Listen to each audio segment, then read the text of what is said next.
साथ अपनी आवाज दे। जोरदार तालियां होनी चाहिए, पीछे से भी आवाज आनी चाहिए तालियों के साथ। जोरदार तालियां बजाएं। रविंद्र शर्मा जी हम सब के बीच पहली दफा शायद इस दयार में आए हुए हैं। देश का वह वरिष्ठ गीतकार जिसे हम सब जानते हैं डॉक्टर रविंद्र शर्मा जी के नाम से।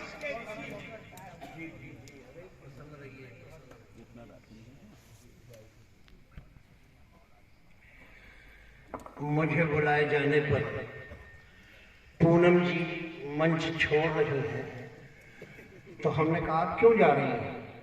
उन्होंने मुझे उत्तर दिया और बता दूं आपको, उन्होंने ये कहा मुझसे कि मैं नीचे से सुनूंगी।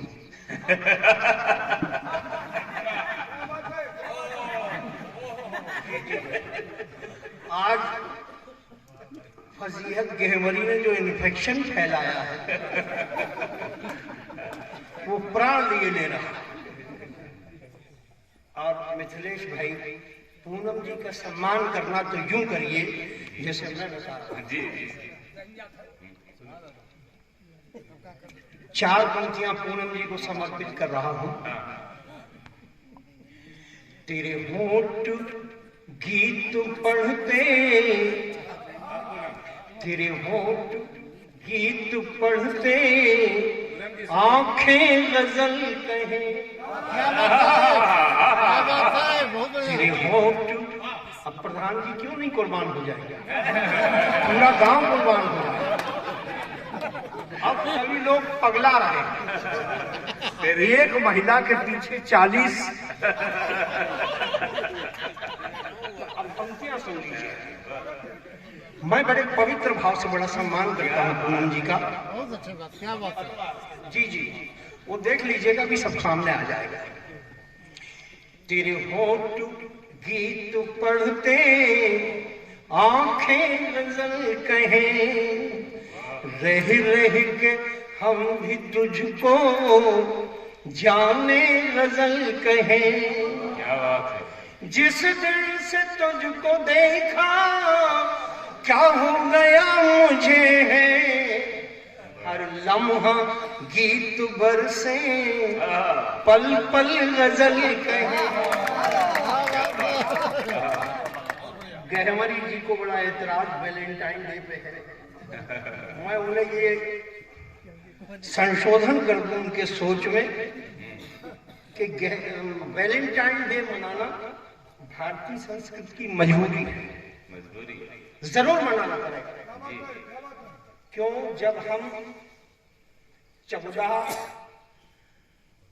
तारीख ध्यान रखिएगा, जब हम बाल दिवस मनाते हैं तो उसके ठीक 9 महीने पहले वैलेंटाइन डे नहीं मनाएंगे तो क्या खाक बाल दिवस मना।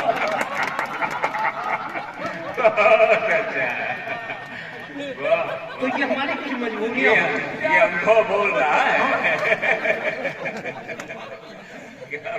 अच्छा, 2 एक कवि लोग आए नवांकुरों को, मैंने सुना डॉक्टर साहब की कृपा से, तो उन्हें देश की बड़ी चिंता थी। हाँ, हालांकि वो जब हाथ में कुछ नहीं, देश की चिंता कर रहे हैं। और जिनके हाथ में सब कुछ है ना, देश की चिंता नहीं। आप काय को टेंशन ले। हाँ, बचपन से ही हमें वो ज्ञान दिया हमारे गुरुओं ने, धन्य है गुरु। हमको समझाया बचपन से ही हमारा देश सोने की चिड़िया था। अब चिड़िया था तो शिकार हुआ। अब क्या बोलते? अरे जब यही मानना था तो ये कहते हमारा देश सोने का शेर था, फिर कोई आंख उठाता। क्या बात है। कोचिंग गलत कर रहे।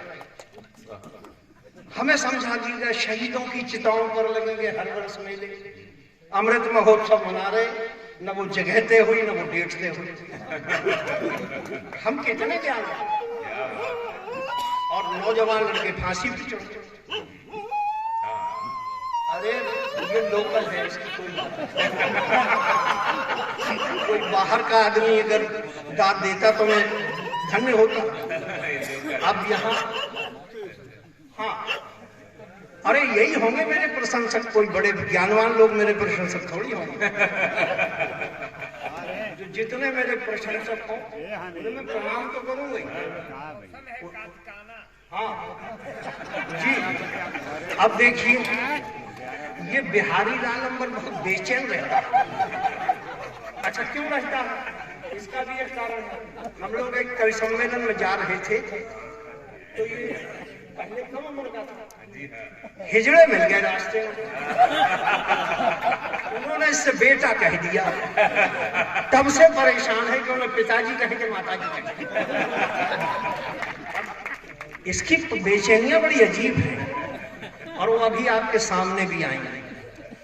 हम तो कई बार मंचों पे धोखा खा गए, जैसा आज पूनम जी खा गई थे। जुल्फों वाली कवित्री है, आगे देखा तो दाढ़ी मूंछ, अरे मैंने कहा अंबर क्यों यार ब्लफ करता है, लेकिन नहीं मानता। जहां ये बात होती है कि हमने शपथ ली थी, तो उसके साथ क्या क्या धक्का मुक्की और क्या क्या ठुमसे उसके लगाए गए, सारे देश ने टीवी पे देखा, लेकिन किसी पर कोई प्रतिक्रिया नहीं हुई, न नेताओं पर, न साहित्यकारों पर, न किसी पर। लेकिन मुझे ये पीड़ा हुई कि ये विधायक के गाल पे झापड़ नहीं है, राष्ट्रभाषा हिंदी के गाल पे झापड़ है। तो उस पीड़ा में मुझे कई रचनाएं दी। 2 पंक्तियां सिर्फ आपके सामने रख रहा हूं। कविता के लिए किसी निबंध की जरूरत नहीं। मैंने 2 पंक्तियां भेजी कि हम तुम्हें राष्ट्र समझते थे, हम तुम्हें राष्ट्र समझते थे, तुम सिर्फ महाराष्ट्र निकले। क्या बात है, क्या बात है। हम तुम्हें राष्ट्र समझते थे, तुम सिर्फ महाराष्ट्र निकले। हम तुम्हें भारत का दर्शन मानते थे, तुम तो मन से, आप विद्वान लोग मन से करते हैं। मन से हम तुम्हें भारत का दर्शन मानते थे, तुम तो मन से धृतराष्ट्र निकले। लंबी रचना की कोई आवश्यकता ही नहीं, मन से का जवाब नहीं है। क्या बस प्रसन्न नहीं। मित्रों, किसी कविता को पढ़ने के लिए हमें कैसे बेवकूफ बनाया जा रहा है, चाहे वो राजनीति बना रही हो या साहित्य बना रहा हो, हमें सावधान रहना। इतनी बड़ी आजादी में 75 वर्षों में जिस नेता से आपने बात की होगी, वो एक ही उत्तर देता है आपको, किसी दल का हो, कि मैं संविधान के दायरे में बना। अच्छा, और मैं प्रमाण आपके सामने रख रहा हूं कि किसी पार्टी की सरकार हुई, संविधान के अनुकूल कोई काम नहीं करते। जितने काम संविधान में नहीं है वे सब करते हैं। अब मेरे उदाहरण देख लीजिए, फिर आप जैसा कहेंगे। मैं काव्य पाठ तो ऐसे ही रचना से करना चाहता हूँ, समापन करूंगा कि 2-3 छंद सुना के आपको अपना दायित्व पूरा करूंगा, लेकिन एक गीत मैं जरूर पढ़ना चाहता हूँ। और हमारे कवि मित्र भी बैठे हुए, उससे पहले गजल के कुछ शेर इसलिए पढ़ रहा हूँ कि आज हमारी लेखनी का दायित्व क्या है, हमें किस विषय पर लिखना और किस पे कतई नहीं।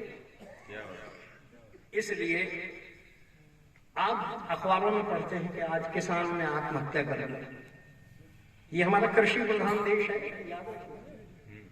और हर चौथे रोज किसी न किसी अखबार में खबर होती है कि कर्ज के पीछे, किसी ने पैसे के पीछे, किसी ने लोन के पीछे, किसी ने उसकी बेटी ब्याह लायक थी, फसल चौपट हो गई, उसने आत्महत्या कर ली। समाचार पढ़ते हैं।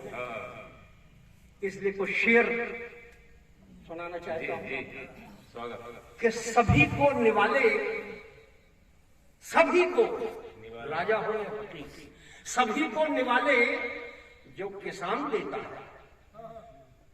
भूषण भाई कुछ सुनिए। नहीं, सभी को रोटियां जो किसान देता है, फांसी लगाकर वही अब जान देता है।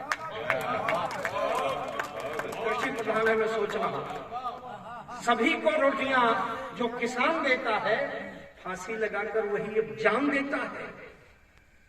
और जो धर्म को राजनीति के आड़े ला रहे हैं, उनसे मैं निवेदन करता हूं, कहीं ओले, कहीं सूखा, कहीं है बाढ़ का मातम। शेर सुनिएगा। कहीं ओले, कहीं सूखा, कहीं है बाढ़ का मातम, कैसी आपके गरीबों को भगवान देता है, कैसी आपके गरीबों को भगवान देता है।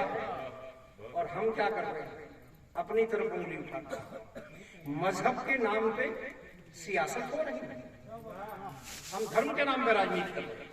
मजहब के नाम पे सियासत हो रही है, पर इसकी इजाजत कहां संविधान देता है? क्या बात है। पर इसकी इजाजत कहां संविधान देता है?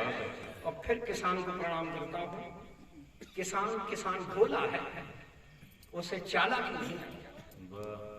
किसान भोला है, उसे चालाकी नहीं आती।